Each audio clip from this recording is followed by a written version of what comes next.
Assalamualaikum warahmatullahi wabarakatuh. Bismillah, alhamdulillah, wassalatu wassalamu ala rasulillah Sayyidina Muhammad ibni Abdillah wa ala alihi wa sahbihi wa man wala. Allahumma salli wa sallim ala Sayyidina Muhammad miftahi babi rahmatillah adada ma fi ilmillah salatan wa salaman daimaini bidawami mulkillah. La hawla wa la quwata illa billah. La hawla wa la quwata illa billah. La hawla wa la quwata illa billah. Alhamdulillah, segala puji bagi Allah subhanahu wa ta'ala yang telah memberikan segala rahmatnya, segala nikmatnya, sehingga kita dapat bersama-sama menjalankan ibadah puasa Ramadan pada kesempatan kali ini. Mudah-mudahan kita akan menjadi orang-orang yang bertakwa sebagaimana firman Allah subhanahu wa ta'ala. A'udzu billahi minasyaitonir rajim. Bismillahirrahmanirrahim. Ya ayyuhalladzina amanu kutiba alaikumus syiyam kama kutiba 'alal ladzina min qablikum la'allakum tattaqun, yang artinya, hai orang-orang yang beriman, diwajibkan atas kalian berpuasa sebagaimana diwajibkan atas umat-umat kalian sebelum kalian, la'allakum tattaqun, agar kalian menjadi orang-orang yang bertakwa. Salawat beserta salam tercurah kepada junjungan kita, Nabi besar kita, Nabi Muhammad sallallahu alaihi wasallam, beserta para sahabatnya, para kerabatnya, hingga umatnya ila yaumil qiyamah. Ma'asyiral muslimin wal muslimat, para pemirsa stasiun dakwah Islamic Center yang dimuliakan oleh Allah subhanahu wa ta'ala. Ada sebuah kisah yang syarat akan hikmah. Dikisahkan ada salah satu ulama yang terkenal. Ulama yang terkenal.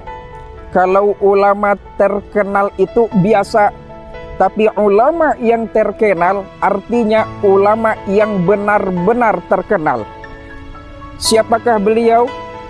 Beliau adalah salah satu pencetus satu madhab yang bernama madhabnya Imam Hambali, dan beliau adalah Al-Imam Ahmad bin Hanbal. Suatu hari Imam Ahmad bin Hanbal ini bergetar hatinya untuk pergi ke salah satu negeri yang bernama negara Irak. Padahal di sana keluarga tidak ada, saudara tidak ada, bahkan kerabat pun tidak ada. Tapi Masya Allah, beliau selalu mengikuti apa kata hati beliau. Singkat cerita, keesokan harinya beliau pun pergi ke negara Irak. Dan tawaduknya beliau walaupun ulama yang terkenal, walaupun ulama besar, beliau tidak memakai pakaian kebesarannya. Beliau hanya memakai pakaian umum seperti kalangan umum yang lainnya. Pada saat beliau musafir, pertama kali yang beliau datangi adalah masjid. Di dalam masjid, beliau pun mengambil air wudhu. Kemudian beliau sholat 2 rakaat. Setelah sholat biasa orang musafir, beliau pun tertidur di dalam masjid. Tidak lama, datanglah kaum masjid, yang mana kaum masjid ini membangunkan tidur beliau dengan cara yang kasar. Wahai orang tua, bangun! Orang tua, bangun dari tidurmu. Al-Imam Ahmad bin Hanbal orangnya tawadhu. Beliau bangun, tapi beliau tidak mengatakan, wahai orang muda, wahai anak muda, wahai kaum masjid, aku ini Imam Ahmad bin Hanbal. Beliau tidak mengatakan seperti itu. Tapi beliau mengatakan, baiklah wahai anak muda, aku akan pergi ke teras masjid untuk istirahat sebentar. Singkat cerita, beliau pun pergi ke teras masjid. Setelah itu beliau istirahat di sana. Biasa di masjid angin sepoi-sepoi, kemudian tidurlah lagi beliau. Tidak lama datang kaum masjid yang pertama tadi membangunkan lagi. Wahai orang tua, bangun, engkau dilarang tidur. Mau di dalam masjid ataupun di luar masjid, engkau dilarang tidur di sini. Kemudian Al-Imam Ahmad bin Hanbal pun pergi keluar masjid. Setelah pergi keluar, beliau noleh kiri, noleh kanan. Ternyata di sebelah masjid ada salah satu rumah yang mana itu adalah pemilik rumah pembuat tukang roti. Jadi tukang roti ini melihat ada orang tua yang ingin mencari tempat istirahat, bingung. Akhirnya tukang roti ini memanggilnya. Wahai orang tua, sini. Di kamarku, di rumahku ada satu kamar yang kosong. Silahkan engkau istirahat di sini dan sepuasnya lah engkau istirahat. Singkat cerita, Imam Ahmad bin Hanbal pun istirahat di rumah tukang roti itu.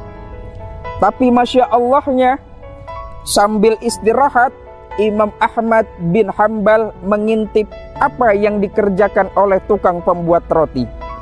Hati Imam Ahmad bin Hanbal bergetar dan bertanya, ini tukang roti sakti. Kenapa? Karena setiap dia membuat roti pasti mengucapkan istighfar. Memecahkan telur, baca istighfar. Masukin tepung, baca istighfar. Masukin gula, baca istighfar. Ngaduk adonan roti, baca istighfar. Masukkan ke oven, baca istighfar. Keluar oven, baca istighfar. Semuanya serba istighfar. Imam Ahmad bin Hanbal ngelihat orang seperti ini, bingung. Ini orang-orang sakti. Kenapa? Biasanya orang baca bismillah, dia malah baca istighfar. Akhirnya Al-Imam Ahmad bin Hanbal pun memberanikan diri bertanya kepada tukang roti. Wahai tukang roti, berapa tahun engkau sudah mengamalkan istighfar ini?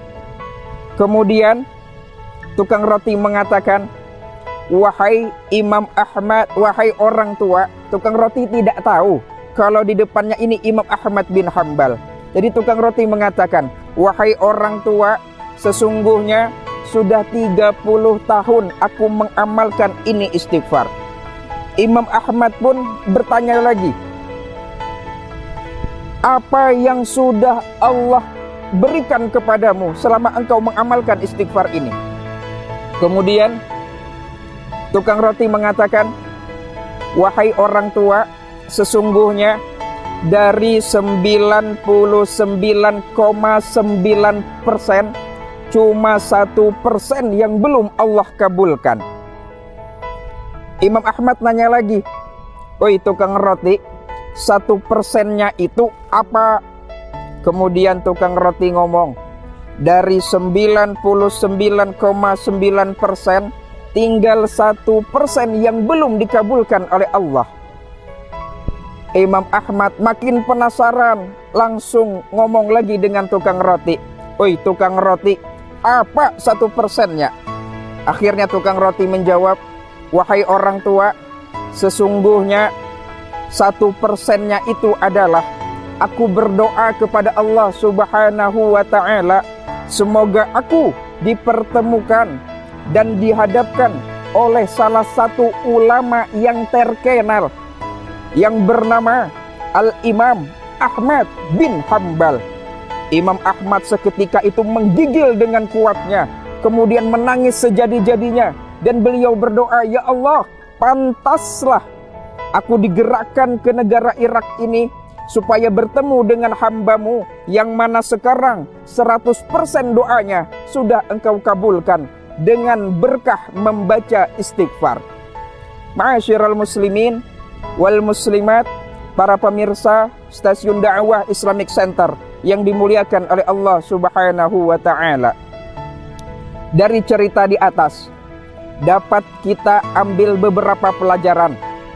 Pelajaran yang pertama adalah Al-Imam Ahmad bin Hambal, walaupun beliau ulama yang terkenal, tapi beliau memakai pakaian yang sederhana, dan kaum yang membangunkan beliau tidak tahu bahwasannya beliau itu adalah Imam Ahmad bin Hambal.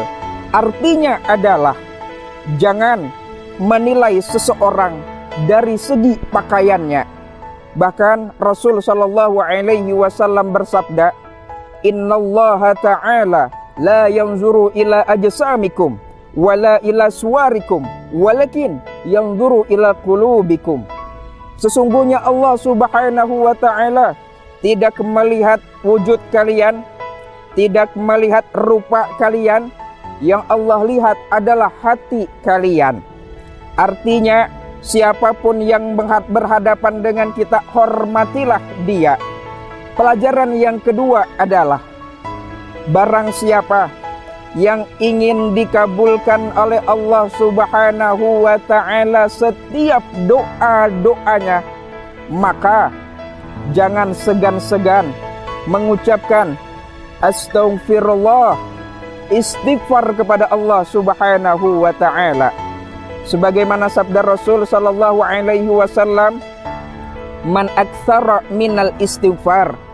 Barang siapa yang memperbanyak membaca istighfar, ja'alallahu lahu min kulli hammin farajan. Maka Allah Subhanahu wa ta'ala akan membebaskan setiap kesusahannya. Wa min kulli dhaiqin makhraja. Dan Allah Subhanahu wa ta'ala akan melepaskan segala kesempitannya. Wa razaqahullahu min haitsu la yahtasib. Dan Allah Subhanahu wa ta'ala akan memberikan rezeki yang tidak disangka-sangka.